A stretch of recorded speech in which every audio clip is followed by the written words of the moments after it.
Coming up on DTNS, why India and Nigeria may give birth to the next big tech companies. Tesla wants to build a humanoid robot, and drivers start their own ride-hailing company to compete with Uber.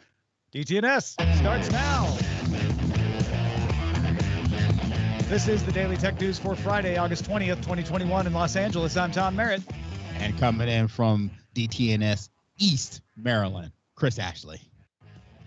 And I'm the show's producer, Roger Chang. Sarah Lane and Len Peralta have the day off, but we were just spending a good time on Good Day Internet talking barbecue with Chris Ashley. If you want to get that conversation and some tips to go with it, become a member, patreon.com/DTNS, where you can join our top patrons like Jeffrey Zilks, Tony Glass, and Philip Less. Let's start with a few tech things you should know. The UK's Competition and Markets Authority, or CMA, published an assessment of NVIDIA's proposed acquisition of chip designer ARM from SoftBank. The government will now need to decide if the CMA should carry out an in-depth probe into the proposed acquisition. Concerns from the CMA include whether the merged business would have the ability and incentive to harm the competitiveness of NVIDIA's rivals by restricting access to ARM's IP, which is currently used by a lot of competitors to NVIDIA. Loss of competition could also stifle innovation across a number of markets, according to the CMA. China's National People's Congress passed an online user data privacy law stating that gathering personal information must have a clear and reasonable purpose and limited to a minimum scope. The law also sets out conditions for collecting personal data and requires regular audits to ensure compliance. The legislation goes into effect November 1st. All right, folks, time for another edition of What Has Google Killed Off Today? In a memo to employees, Google announced it intends to break up its health division, planning to split its various projects across other parts of the company. Insiders sources say Google Health Chief Dr. David Feinberg will leave the company to be CEO at the electronic medical records firm Cerner. This is not the Alphabet health company. This is the health division within Google. But Google also confirmed it's ending support for Android Auto for phone screens, starting with Android 12. But all of the functions from that separate app can already be found in Google Assistant driving mode, which you can find in Google Maps. So at least it's pretty much still there. Motorola announced a new $700 Edge smartphone offering a Snapdragon 778 5G system on chip, the same 108 megapixel camera found on the Edge Plus, a 5,000 mAh battery, and rated IP52 water resistance. It uses a 6.8-inch 144 Hz LCD screen, although it features a flat rather than curved screen like last year's model. It's available unlocked from U.S. retailers now, coming to Verizon and Spectrum in the coming months. And Duolingo announced a family plan. Get this, 6 people can share the benefits of Duolingo Plus for $120 a year. Right now, a solo plan costs you $80. So that's a fairly decent deal if you've got enough people to take advantage of it. Duolingo Plus gives you unlimited access to lessons, some additional features that you don't get in the free version. And one new feature that they announced coming to lessons is the ability to teach alphabets like Hangul and Cyrillic and a bunch of others. All right, let's talk about robots. Tesla showed off an idea for a 5'8" tall, 125-pound humanoid robot called the Tesla Bot, which will use the same tech in autopilot, its cameras, Tesla's full self-driving computer to move around, but not very fast. It'll move no more than 5 miles per hour. A presentation slide said Tesla Bot is designed to handle dangerous, repetitive, and boring tasks. CEO Elon Musk said he would like a prototype to be ready sometime next year. Important point. It was a drawing and a mannequin, not a prototype. Prototype isn't even here yet. The announcement was the capper on AI Day, where Tesla goes deep explaining how its systems work both in cars and factories, hoping to attract top talent in the area. And yes, Elon Musk likes to announce things that don't always turn out to be real products, but for every robotic snake charger, there is an actual Tesla car in existence. So who knows? Maybe this will be real. Right. So the first thing when I see something like this, I wonder is how many laws will it have? And then after that is, I get bummed out because when they use terms like, oh, we're just building this for boring and repetitive jobs. Those are people's jobs that people are doing today that you're replacing with. So please don't trivialize the fact that yet again, technology is, moving in a direction that is costing people jobs. Now, I get it. It's the way we have to move as a society, and hopefully they can be retrained and do other things. But I hate that minimalizing of terms that are used. But with that being said, if it's successful and it works, and especially for dangerous jobs, well, okay, now you got me there. You know what I mean? You don't have to send people down to do things that are putting their lives at risk. I'm all for that. Yeah, I tend to be an optimist on this stuff because I think people overestimate just how money grubbing most companies will be. And I always point, I think I used this example earlier this week already, but I always point to computers came in, eliminated the need for the humans that were originally called computers, and those people became administrative assistants and project managers, and there were things that you couldn't afford to pay people to do that suddenly you could pay them to do because you were saving money because the computer came in. And I think that happens a lot with robots. I think that's going to happen a lot, where a company will not just cash out the savings and replace everybody with robots, but realize like, oh, humans are really good at this, but we couldn't afford good customer service in the past. Now we can. We can actually have a human talk to you. Like I think stuff like that might happen. So I'm fairly optimistic. But that said, I take your warning of like, but that's not going to be 100% true all the time. So we need to pay attention to it. Yeah, and I'm always happy to be more optimistic than anything else.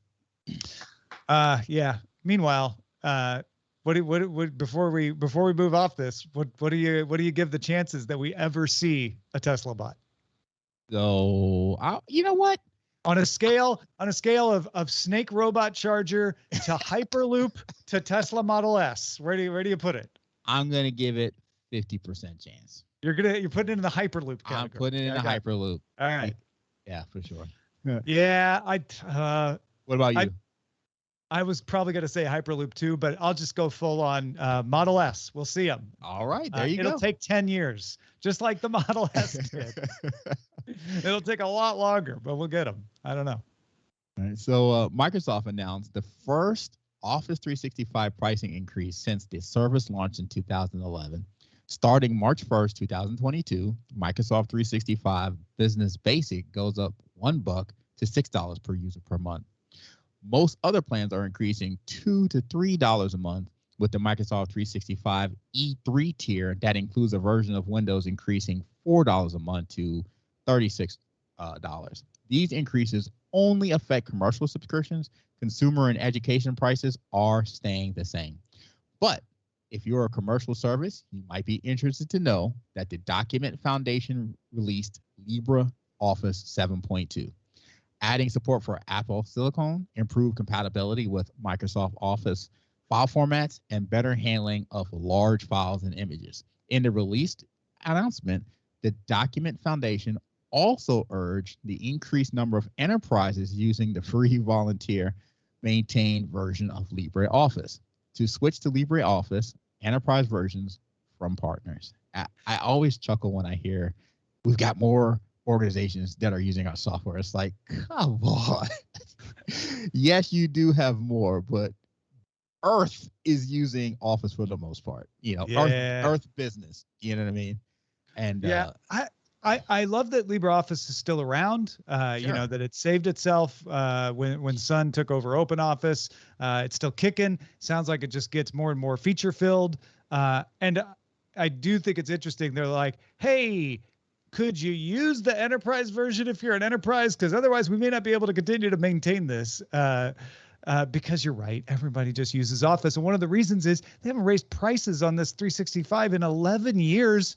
I mean, by the time this price increase goes into effect, they're telling you it's a price increase, but it's not happening until next March. I mean, that's right. Not bad. Well, that, and if you're already in Office 365, are you going to purchase on Office 365 plan and then purchase LibreOffice Enterprise? Probably not. You know what I mean? Microsoft is gonna pressure you to go with the bundle. They're like, oh, if you're already here, you might as well just do this. They'll even discount it for you in the first year or two, and then once you're in, you are in. You know what I mean? You're not gonna be like, all right, we're gonna switch to something with less functionality that has to build compatibility with what we were previously using. And then we're better off there. Schools and stuff like that. Okay, they have Google Docs, so that's another leap they'll have to get past. So But I don't want them to go away. Don't get me wrong, because they're there. The more out in the space, the more pressure it is to get better at your software and what you can do and what you bring to the table. So I'm just saying, it gives me a chuckle every time a software says, "Oh yeah, we've been picking up steam," when the enterprise is like, "Come on." If anybody out there is like, no, I use LibreOffice Enterprise. There's a partner. It's really good. Let us know. Feedback@dailytechnewsshow.com. We'd love to hear about it. But yeah, I mean, this price increase. Usually, I see a price increase story. I'm like, okay, here comes the hate. But this one is like only a couple bucks. It's only commercial, and there's plenty of notice. I mean, this once every 11 years is not bad for a price. Not bad. And the funny thing is, I was talking about this with some coworkers, and they're like, "Wow, they really haven't raised their prices in that long." And they were just thinking, I was like, well, look at it. It's news headlines. We're all talking about it. And so, yeah, that's why, right? Because if they raise their prices, every time they raise a price, it's national news, in the tech industry side of the thing. So it makes sense, I guess. Well, folks, if you want to know where to look for some of the next big ideas in tech, where's the next Microsoft? Where's the next Apple? Where's the next Facebook, for goodness sake? A couple articles out today you might want to pay attention to. Bloomberg notes that India is on track for a record year for IPOs. Zomato went public in July with shares rising 70% afterward. And now India's most valuable startups are all in one stage or another of IPO planning. Online lodging booker Oyo. We might think lodging right now, horrible business, and Oyo's no exception. But the fact that they've weathered it as well as they have has caused a lot of people to go like, look, if Oyo is doing, they're not doing great, but if they're able to survive through this, what happens when people start traveling again? Anyway, they're aiming to file in October. Bloomberg says e-commerce giant Flipkart, which is controlled by Walmart, but is planning an IPO in Q4. Digital education company Byju's is in early talks with bankers about its IPO, and Paytm filed its documents and estimates it might end up being the country's largest IPO ever.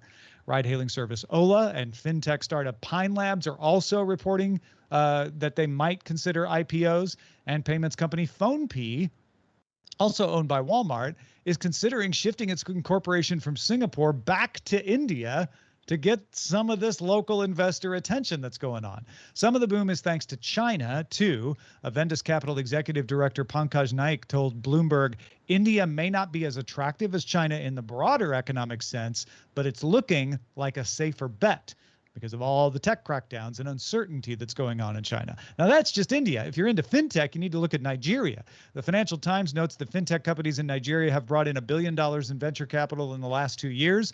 Nigeria has 200 million people, 60 million of whom don't use traditional banks. It's a huge market for these kinds of systems. Startups are filling the gap with network payment services, and both the sub-Saharan Africa unicorns are in Nigeria. Payments company Flutterwave topped $1 billion valuation last year, and payments processing company Interswitch reached it after an investment from Visa this year. Mobile money, digital-only banks, micro-lending, and more are driving all this growth. And the Central Bank of Nigeria helped kickstart it as well. There's some concern about what they're doing lately, but they started to drive toward electronic payments back in 2011, introduced a bank verification number to make credit easier in 2014. And while cash is still predominant in paying people, folks are paying friends, mechanics, food stalls, and others with a mobile app way more often in Nigeria than they are in most Western countries. And it doesn't hurt that 70% of Nigerians are younger than 30 and mobile first as far as online goes. That's all led to a rise in agency banking, where people can store and transfer money at a phone credit stall. Don't need a bank account.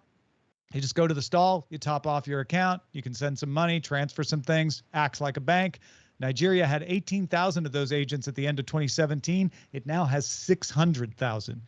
And even VC funding is going mobile. Financial Times talked about early stage seed rounds for Nigerian companies, values around $200,000 or more, being closed over WhatsApp regularly. They're just using the mobile app to talk and make the deals. So, Chris, I don't know which of these might end up being the next big thing. Maybe none of them, but it's kind of interesting to keep an eye on that because you don't hear about these as often. Yeah, for sure. And I love the fact that there's just yet another area where new technology can be fostered, right? And no matter why it's happening, I love seeing new technology hit especially if it becomes useful to me. Because it's fun. It's still that aspect is still fun to me. There's so much of getting the latest OS on my phone and updating my computer and suffering, through bugs and stuff. Not so much, but anytime something new comes on, like, oh, that's cool. I can use this and I can see how I can incorporate it into my life. I still like that. So if there's more money out there to make this happen, I'm all for it. Yeah, one of the things that's happened in China, we've seen a lot of money go into China. They've built a lot of domestic companies like Alibaba and Tencent, and those are the ones getting cracked down right now. But those companies have had a harder time making an impact worldwide.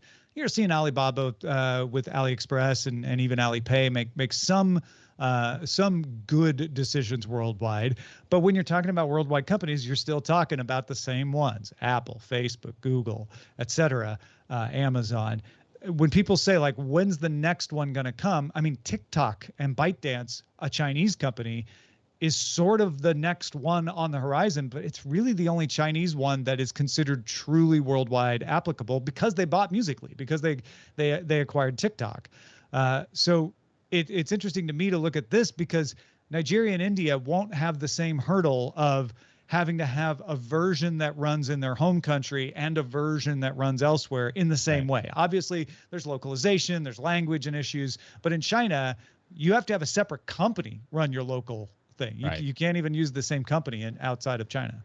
Yeah. So with those rules being a bit easier for these companies to foster and develop, you could truly see something come out a lot faster and a lot better. So definitely something to keep an eye on.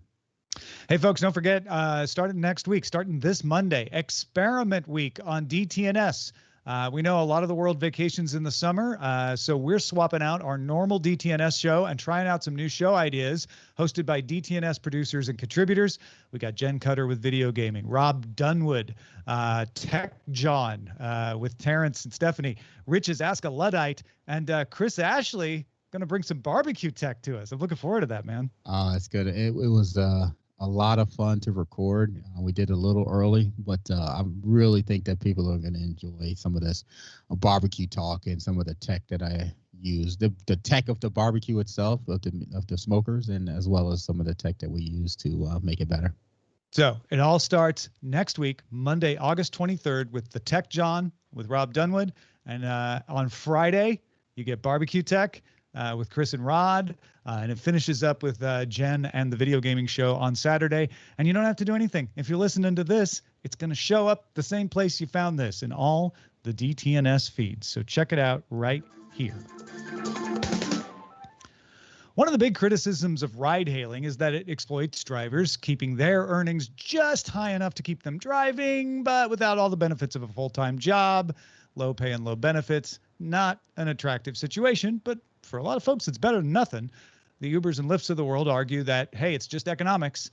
But what would happen if the drivers ran the company? Would they get more pay? Would they get better benefits? Well, the Drivers Cooperative is putting that idea to the test. Protocol has an in-depth look at the effort. It's using crowd investment platform WeFunder to raise $1,070,000 to start a driver-run ride-hailing business. Not even start, they're already underway. They just want to build out their app, build out their service better. It's close enough to its goal that by the time you hear me say this, it may have already funded. And a quick note about WeFunder. This is not Kickstarter where you get a sticker and, maybe a book or something. WeFunder returns your investment. It's actually a contract. So for Drivers Cooperative, it will split up 2.5% of the revenue each quarter to divide amongst its WeFunder's investors until each investor has made 250% of their original investment. Drivers Cooperative is positioning itself as a platform that does right by drivers, but also, they say, they think they can deliver cheaper fares. They pay drivers $1.64 per mile, which is above the $1.26 minimum that New York City sets. The platform takes 15% from the fare to operate. So how do they keep the fares lower? Well, Uber takes 21.5% by comparison. And it's a co-op. So the drivers are also the owners of the company. Each driver gets a voting share in the company, one voting share. Drivers also get points for completing rides, recruiting drivers and passengers, and attending co-op meetings and a few other things. And those points are used to determine how profits are split up amongst the drivers. Some of it goes to the WeFunders, but the rest of it gets split up amongst the drivers. The co-op was founded by black car driver Ken Lewis, originally from Grenada, Alyssa Orlando, former operations manager for Uber in East Africa, and union organizer Eric Foreman. The drivers cooperative does not consider its driver owners employees, though. They're still contractors, but also owners. And it doesn't provide health insurance, which is one of the big things that even some of the bigger ones like Uber have started to do. But it says it wants to. It needs to get more riders first. It wants to do insurance. It just can't do it yet. The app launched in May, has 40,000 registered users and 3,400 drivers. I love everything about this this idea. You know, I would love to see this be successful so that other industries can follow this model. I really would like to see our businesses in this country and in every other country really start being more owned by the people that actually do the work, as opposed to some CEO who's just, you know, sitting on the board of another CEO company, and then they're just helping each other out, you know, with these golden parachutes and this other nonsense. I think they have a important opportunity, and if they were to spend any money anywhere, it would be in the marketing, not so much of the company, but of the idea behind the company, because there is a huge sentiment where people are just really sick of these big corporations and all they take. So if you can ride that wave and really get people to understand, like, folks, support a company that is owned by the people. And I think if they could make that, get a good message out of that, I think they could see some real success. Yeah, it's one of the things they want to use that 1,070,000 from WeFunder for, is that kind of marketing. I think that is important. I think, I don't know, I'd feel nicer riding in a car if I'm like, hey, I know this driver is going to get their just desserts. They're an owner in the company. They're not being exploited. However, this company still has to deal with all the things the others deal with, which is like, do they do background checks? They're not doing insurance yet, right? They're like, we can't do it yet. Should they be required to anyway? That's what you're saying to other companies. I mean, I think their approach is good. Their approach is, we just want to compete. We don't want to drive Uber and Lyft out of business. We're not saying they're evil. We just want to compete. They think if they get 3% of New York City, that they'll survive. And my guess is if they can get to 3%, they'll probably get past that. And then start to operate in other areas. I think they could become a player. I think they could become a competitor, and they could push your Ubers and Lyfts into being a more high-end service, a more like black car limo type service, while drivers co-ops could take over the true ride sharing. We call it ride hailing, least, but push those companies to do better by their employees. Add that too. Yeah. You know what I mean? And and I think honestly, I get why they don't have the insurance right now, but that should be a priority for them, because if they can then have the insurance, then it's easier to attract even more drivers. You'll get people that'll, I'd rather drive for them and even more work for myself and actually own something than, just drive for one of these other guys. And so that should be a priority for them, is to get that insurance going. And get their people taken care of. Yeah, and I think that's a real good point about one of the benefits. And I think the founder even said that one of the benefits is, like, if we get Uber to give their drivers more of a stake in Uber, we'd consider ourselves a success. Yeah, huge win. Yeah. Well, tell us about this epic Google thing that we heard about. Yeah, so just real quick, newly unredacted documents from the epic Google lawsuit show that in 2019, Google ran a premier device program which offered Android OEMs a greater 12% of search revenue instead of the standard 8% if they agreed not to pre-install third-party app stores. Some OEMs like LG and Motorola also received an additional 3 to 6% of money spent in the Play Store as part of the program. These agreements include a provision that restricted companies from making public statements about the program. Epic claims the Premier Device program was not publicly known, and Epic only found out about it during discovery for trial. Epic claims BBK, which makes Oppo, Vivo, and OnePlus phones, designated 70% of its new devices as Premier. Sony reached 50% and Xiaomi 40%. Consider also that an internal Google report from 2017 found that 4% of app downloads in the U.S. were from the outside the Play Store. All right, let's finish up with some Lego Japan news. Legoland Japan and Toyota Gazoo Racing have built a life-size model of the Toyota Supra GR sports car from, wait for it, 477,303 Lego bricks. The Lego model took 3,000 development hours, an additional 2,400 building hours for a total of 5,400 hours to make. It weighs in at 1,885 kilograms, which is more than the actual car weighs. The wheel, driver's seat, gauge cluster, and badging all come from an actual Supra. So does the electric drivetrain that they added so that you can actually drive this Lego car up to 28 kilometers per hour. That's more than twice as fast as previously built Lego Bugatti, which you could also drive. You can see the Lego Supra in person at Legoland Japan until October 11th. Super cool. Really cool. I'm glad that they keep doing this. I wonder who gets to ride in it, right? They're not going to be driving this thing around a lot, but they built it to be driven. So somebody's going to get to drive it sometimes, right? Yeah, they'll probably have one person drive it in and that same person drive it out, and everybody else just gets to come. It's a demo. Like, look, you can actually drive it. I mean, you can't actually drive it, but this person can actually drive it. Imagine being a jerk to be like, oh, I wonder if I turn this brick around the other direction, and then it all falls apart. I was floored by the fact that it actually weighed more than the real car until I realized they'd put a drivetrain and some of the other stuff in, like the driver's seat. I'm like, oh, okay, that does bring up the weight. But man, Lego bricks are heavy. I had no idea. I guess they definitely glued it together though, right? Oh, they must have, especially if they're driving it around, right? Yeah, they definitely. I can't imagine they wouldn't have. I know it's only going 28 kilometers per hour, but you know, a couple bricks come loose while you're Lego driving. bricks flying. Not a good look. Oh man. Let's check out the mailbag. Speaking of driving around, on Wednesday's show, we were discussing a lack of jobs for truckers to easily transfer into if and when automated trucking takes over. That's when I was talking about, robots taking your jobs earlier this week. All right. Matthew wrote in and said, I've been driving trucks for over a decade and dealing with the industry for my entire life. And honestly, it's not something I'm worried about.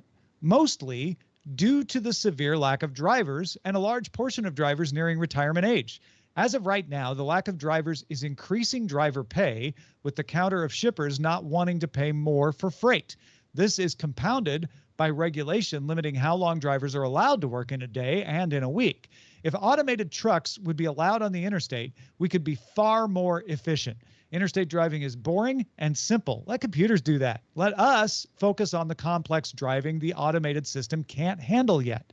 Still, I suspect it'll be 5 or 10 years before we start to see a major shift in the trucking industry. Super interesting point of view, especially from somebody that actually drives. One of my closest friends is a driver as well. And honestly, if I wasn't doing the IT work that I do today, I would definitely be trucking. Yeah. Something that's always interested me. Yeah. Would you automated truck? Would you just be like the human supervisor, just hanging out? I wouldn't have a problem with that afterwards, but much like I would approach smoking food, you got to do it first, and then you do the easier. Then you can do method. the techie. Yeah, you do the tech thing because you got to know how to do it right and be able to withstand all the ins and outs and the nuances of it, and then you just take it easy and only adjust as needed. Hey, thanks, Matthew, for sharing the insight. Really appreciate that when people have expertise and write into feedback at dailytechnewsshow.com. Also, 2 days in a row, we got a new boss. Thank you, Will. Will just started backing us on Patreon, man. You back us on Patreon, especially this time of year, we're going to make a big deal out of it because we appreciate every single patron that we have. So all you existing patrons, welcome Will into the tent. Thank you, Will. And thank you, Chris Ashley. Obviously, we talked about the barbecue tech thing coming up next Friday during Experiment Week. What else you got going on? Oh, you can always check me out on SMR Podcast. Check us out over at smrpodcast.com. Me, Rob Dunwood, Rod Simmons, three homies, talking tech and other social issues that we may come across that affects us. You know, it's a fun show. You feel like you're one of our pals, and man, I just rarely find anybody that listens to the show and doesn't enjoy the conversation. So come on, hang out with us. Two great things on this week's SMR podcast. One, Rod's explanation of the Windows 365 vulnerability was so spot on and so well discussed by y'all. And two, you hear Chris jump to Elon Musk's defense. Even though I'm not a fan of the guy. I know. That caught my ear. I was like, what is going on?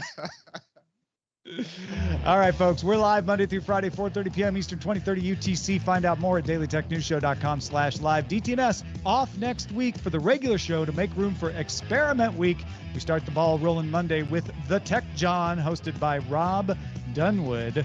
Tune in for that. This week's episodes of Daily Tech News Show were created by the following people: host, producer, and writer Tom Merritt, host, producer, and writer Sarah Lane, executive producer and booker Roger Chang, producer, writer, and host Rich Straffolino, video producer and Twitch producer Joe Kuntz, associate producer Anthony Lemos, Spanish language host, writer, and producer Dan Campos, news host, writer, and producer Jen Cutter, science correspondent Dr. Nikki Ackermans, social media producer and moderator Zoe Detterding. Our mods: Beatmaster, W. Scottus1, BioCow, Captain Kipper, Jack Shid, Steve Guadarrama, Paul Reese, Matthew J. Stevens, and J.D. Galloway. Mod and video hosting by Dan Christensen. Video feed by Sean Way. Music and art provided by Martin Bell, Dan Luders, Mustafa A., Acast, Creative Ast Arts, and Len Peralta. Acast ad support from Trace Gaynor. Patreon support from Stefan Brown. Contributors for this week's show included Scott Johnson, Justin Robert Young, and Chris Ashley. Guests on this week's show included Blair Basderick and Annalie Newitz. And thanks to all the patrons who make the show possible. This show is part of the Frog Pants Network. Get more at frogpants.com. Diamond Club hopes you have enjoyed this program.